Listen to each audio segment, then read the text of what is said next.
하나님께서 북쪽 이스라엘 에브라임에 대해서 말하는데 그들이 바람을 먹으며 동풍을 따라가서 거짓과 포악을 더하며 아스르와 계약을 맺고 기름을 애굽에 보냈다 이렇게 말하고 있습니다. 이 에브라임의 그 흐름은 어디서부터 시작되어졌느냐 하면 이미 여기서 나오는 것은 이제 야곱에서부터 이미 그 전부터도 분명히 있습니다. 그러나 구체적으로 드러난 거 야곱에서부터 이게 말씀하고 있습니다. 야곱이 형의 발 뒤꿈치를 잡았고 그래서 결국 그 형의 축복을 차지하는 것을 정상적으로 하는 것이 아니고 속여서 차지하는, 분명히 하나님은 야곱을 택하였다고 했습니다. 이것은 하나님은 자연스럽게 순리대로 하시는 분이 하나님이십니다. 근데 야곱은 그것을 기다리지 못하고, 또 그것을 누가 그렇게 합니까? 그 어머니가 기다리지 못하고, 어머니도 알고 있거든요. 하나님께서 야곱을 택하신 것을 알고 있거든요. 그러면 자연스럽게 기다리면서 합당하게 행하면 에서와 다투지도 않고 자연스럽게 아마 그것이 됐을 거예요. 나중에는 그것이 됩니다. 그죠? 야곱이 돌아와서 이제 땅을 차지하고 다시 돌아와서 이제 돌아온 과정속에 어떤 모습이 있습니까? 울면서 간구했고 천사와 그렇게 하면서 하나님께서 다시 이제 그 자리를 주는 겁니다. 그랬을 때 번성하게 되고 에서는 떠나잖아요. 그죠? 근데 그것이 자연스럽게 되어졌더라면 참 좋았을 것인데, 이것이 막 속이면서 막 문제가 되어지고 나중에 그것이 계속 문제로 나타나는 겁니다. 그래서 에브라임이 바람을 먹고 동풍을 따라갔다. 이것은 어디서부터 시작되어졌느냐? 야곱에서부터 이미 시작되어졌다는 겁니다. 그 모습이 계속 흘러와서 결국은 에브라임도 결국은 이렇게 되어지고, 또 그 가운데 여기서 보면 유다와 논쟁하시고 그랬습니다. 유다의 책임이 또 있다는 겁니다. 네. 유다는 10아들 중에서 하나님께서 택한 그런 이제 아들입니다. 그래서 그에게 이제 믿음의 호를 지켜갈 수 있게 그 믿음으로 어떤 가족을 잘 이끌어갈 수 있게 그렇게 해줬는데, 유다도 됩니까? 그것을 잘 못했어요. 어디서부터 못했냐면 요셉을 이제 팔고 하는 과정 속에서 유다가 형제들을 떠납니다. 그래서 가나안 땅에서 이제 결혼하게 되고, 그러나 하나님은 그것을 인정하지 않았습니다. 가나안 여인 낳은 아들을 인정하지 않았습니다. 그래서 뭐냐면 유다가 그때도 잘못 갔다. 또 유다가 어떻게 했습니까? 유다 지파 솔로몬이 잘했습니까? 못했습니까? 잘못했죠. 그래서 10지파가 떨어져 나가는 거예요. 그래서 유다한테 책임을 묻는 겁니다. 여기서 뭐 솔로몬이라 그런 건 얘기를 하지 않았지만, 믿음의 길을 걸어가야 되고 앞서가야 될 그 사람들이 제대로 하지 못해서 결국은 이런 일이 발생되어졌고, 북쪽 이스라엘로 나눠졌고, 그 다음에 거기서 대표적으로 에브라임이 더 어리석게 행하고, 왜? 힘이 있기 때문에 어리석게 행하고 있는 거예요. 힘 있는 자를 또 누가 이용합니까? 어둠의 권세가 이용합니다. 그래서 에브라임이 미혹에 넘어져서 바람을 따라 동풍을 하면서 결국은 아수르로 또 애굽으로 그냥 다 흩어져 버리고 많은 이런 일이 발생되었다는 것입니다. 이런 가운데서 여호와는 만군의 하나님이시라. 여호와는 그를 기억하게 하는 이름이십니다. 그럼에도 불구하고 이렇게 어리석게 가고 있음에도 불구하고 하나님은 다시 그 백성들로 하나님을 바라보게끔 그렇게 하십니다. 하나님을 기억하게끔. 그냥 내버려두면 그냥 세상에 묻혀서 영영 돌아오지 못하고 아마 그냥 사라졌을 겁니다.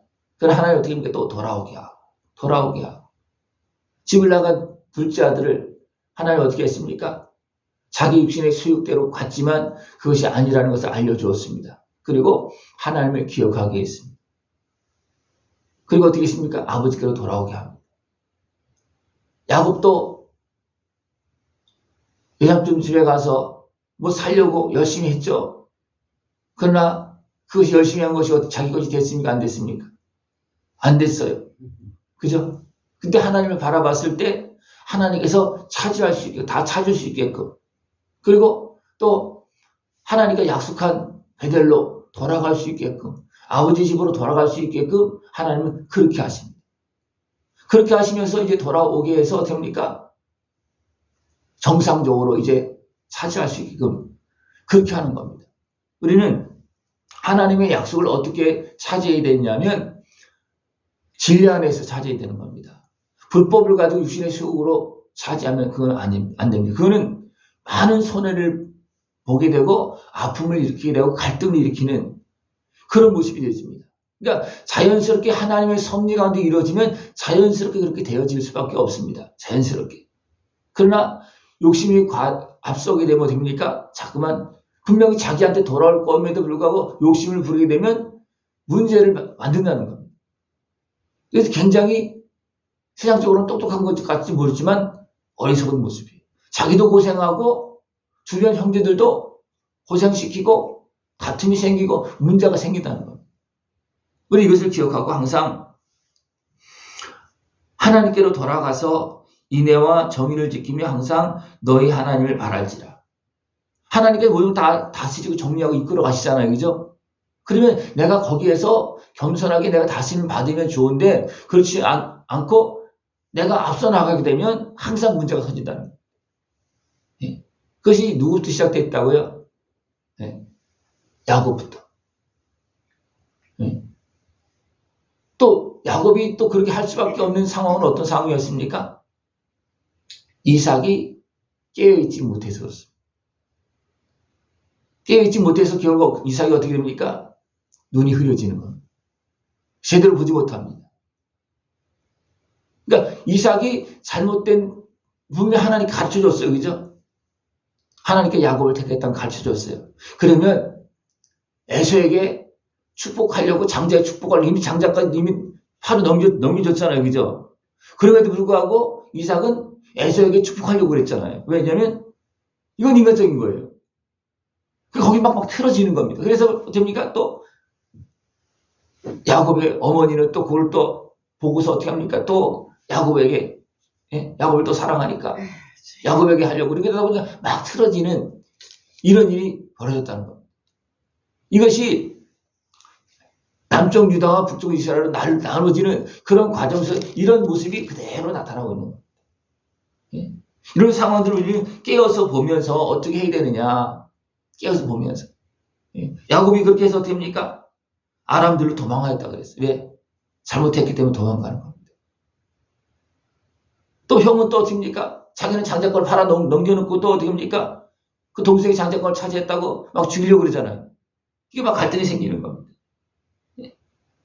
그러나 여호와께서는 한 선지자로 이스라엘을 애굽에서 인도하여 내셨고 이스라엘이 한 선지자로 보호를 받았거늘. 그런 가운데서도 하나님 어떻게 합니까? 또 건져주고 용서해주고 돌아올 수 있게 하고 계속 길을 열어주고 말씀해주시고 계속 한 선지자로 한 선지자로 그 시대마다 계속해서 하나님은 선지자를 통해서 계속 일하고 계십니다. 하나님 여전히 약속을 이루어가고 계십니다. 우리가 미련하고 어리석게 삥삥 돌아서 다니고 있지만 하나님 여전히 또 돌아오게 해서 그 길을 갈 수 있게끔 계속 하나님은 약속을 이루고 계십니다. 하나님께서 약속한 은혜를 우리는 어떻게 누려야 되겠습니까? 온전함으로 인애와 공무의 안에서 그것을 이루어야 됩니다. 그러면 어떻습니까? 자연스럽게 인정받고 하나님께서도 어떤 복을 더해줄 수 있는 그런 모습이 되어진다는 겁니다.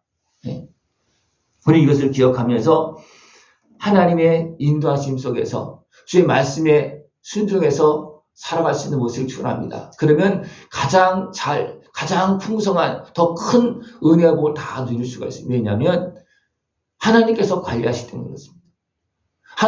하나님께서 관리해 주시는 것을 관리를 받으면 좋은데 내가 관리하게 되면 어떻게 되겠습니까?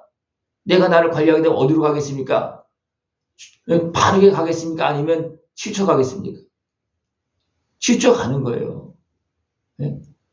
내가 나를 관리하려고 하면 안 되고 하나님께 맡기고 하나님께 돌아가서 하나님을 바라보면 하나님 어떻게 됩니까? 먼저 알고 계시잖아요. 그죠?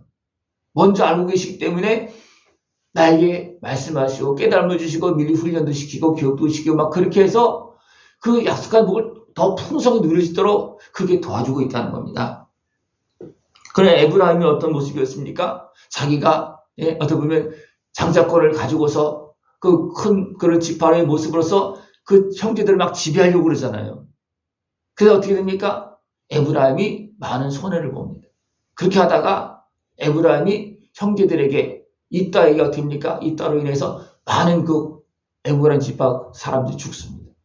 그러면서 에브라임이 그냥 쭉 처지는 그런 모습이 되어집니다. 왜냐하면 하나님께 주신 축복을 가지고 교만하게 사용했을 때 도리어 그것을 다 잃어버리는 그런 모습이라는 겁니다.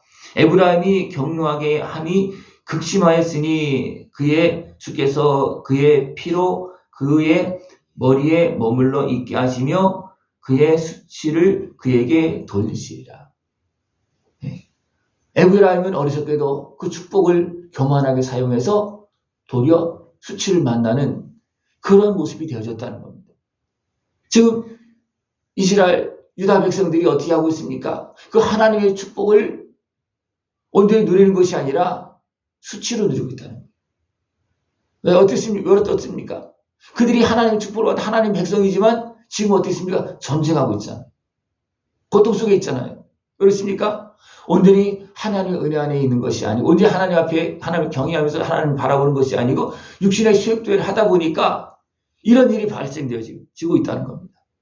우리가 온전히 깨어서 하나님을 바라보고 하나님의 다스림 속에서 하나님께서 약속한 그 은혜를 약속하신 하나님께서 다 이루어 주십니다. 그것을 바라보고 우리가 진리 안에서 바르게 공유를 행하면 그 은혜가 더 온전하고 안정되어지고 풍성한 그런 모습이 되어집니다. 내가 육신의 수고를 가지고 막 급하게 해서 되는 것 하나도 없습니다. 도리어 많은 문제가 생겨집니다. 우리 온전히 깨어서 하나님을 바라보고 그 은혜 앞에서 바르게 살면 하나님 알아서 다 관리해 주시면서 세워주십니다. 그 은혜를 다 누리는 깨어있는 복된 모습 되어지길 축원합니다. 기도드리겠습니다. 하나님 아버지 감사합니다. 우리를 사랑하시어서 날마다 말씀하시고 우리를 길러주시며 오늘도 우리를 사용하시고 오늘도 주의 뜻을 이루고 계심을 감사를 드립니다. 하나님의 다스림 속에서 온전히 경외하며 순종하여서 그 은혜의 복을 누리고 하나님께서 아름답게 쓰임받는 우리 모습 되어지도록 주님 함께하여 주시옵소서. 예수님의 이름으로 감사하며 기도드리옵나이다. 아멘.